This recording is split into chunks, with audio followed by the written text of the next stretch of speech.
4টা বছর পড়ানোর পরে আপনার মন যদি চায়, আমাদের কোনো কথা নাই।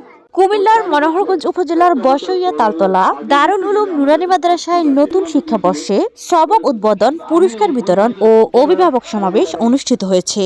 বিসমিল্লাহির রহমানির রহিম।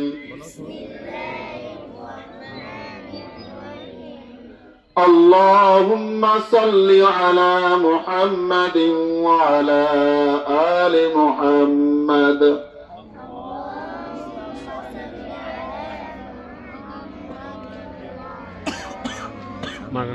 كما صليت على إبراهيم وعلى آل إبراهيم। আয়োজিত সমাবেশে প্রধান অতিথি হিসেবে উপস্থিত ছিলেন মাওলানা আব্দুর রব। বিশেষ অতিথি হিসেবে উপস্থিত ছিলেন অত্র মাদ্রাসার সভাপতি বদিউল আলম, সেক্রেটারি নুরুল ইসলাম, তালিমুল কোরআন বোর্ড কুমিল্লা জেলা হাসান মাহমুদ, নুরুল আমিন, 5 নং ওয়ার্ড সাবেক মেম্বার আবুল কালাম, মাদ্রাসার দাতা সদস্য আব্দুল মুনাফ। 4 বছর পড়ানোর পরে আপনার মন যদি চায়, আমাদের কোনো কথা নাই। তবে 4টা বছর পড়ানোর আগে নিতে গেলে আমাদের একটা প্রশ্ন জাগে। 1959-এর আগে ব্যবস্থা চালু রয়েছে পৃথিবীময়, পরে বাংলাদেশ সহকারে 28টি রাষ্ট্রে এই পদ্ধতিতে এখন মুসলমানদের সন্তানদেরকে কোরআন শিক্ষা দেওয়া হইতেছে। আলহামদুলিল্লাহ, দুনিয়ার কোথাও কোনো জায়গায় কোনো রকম কোরআন শিক্ষা দেওয়ার জন্য আমি যখন 2002 সালে এখন সব জায়গায় আরম্ভ হয়েছে। এখন একটা মেয়ের উপরে এখন তার কোরআন শব্দ এখন সহি শুদ্ধ, ইংরেজি এরকম সহি শুদ্ধ, বাংলাটা এরকম সহি শুদ্ধ। ধন্যবাদ সকল গাইডিয়ান্স এবং ছাত্রছাত্রী এবং আমাদের মেহমান বিন্দুদেরকে আপনাদের সহকারে আমাদের এত সুন্দরভাবে প্রোগ্রামটা বাস্তবায়ন করার জন্য আপনাদের সকলকে আবারও ধন্যবাদ।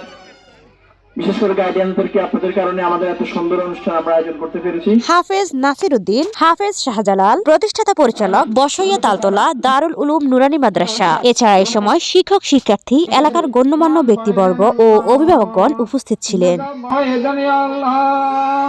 কোরআন এবং দ্বীনি শিক্ষা তারা সুস্থভাবে শিক্ষা গ্রহণ করে দ্বীনের পথে চলার তৌফিক এনায়েত করে দেন আল্লাহ, এবং তাদের পিতামাতাকে, তাদের সন্তানকে সঠিকভাবে লালন পালন করে দ্বীনি শিক্ষা দিয়ে পরকালের নাজাতের উসিলা করে দেন আল্লাহ। রহম করে তো হম করনা, আইনে করম কো ভুল যা। ربنا ظلمنا أنفسنا وإن لم تغفر لنا الآخرة حسنة وقنا عذاب النار. ربنا هب لنا من أزواجنا وذريتنا قرة أعين واجعلنا ربي أوزعني أن أدين عملا صالحا ترضاه وادخلني برحمتك فيه ইয়া রাব্বাল আলামিন। মাদ্রাসার বসে এই মাদ্রাসা ছাত্রদের নতুন সবক অনুষ্ঠানে এসেছে ব্যক্তিবর্গগণ যে আলোচনা করেছেন। আল্লাহ সব গুণে যেতে পারে হাবিবুল জাহান জনাব মুহাম্মদুর রাসূলুল্লাহ সাল্লাল্লাহু আলাইহি ওয়াসাল্লাম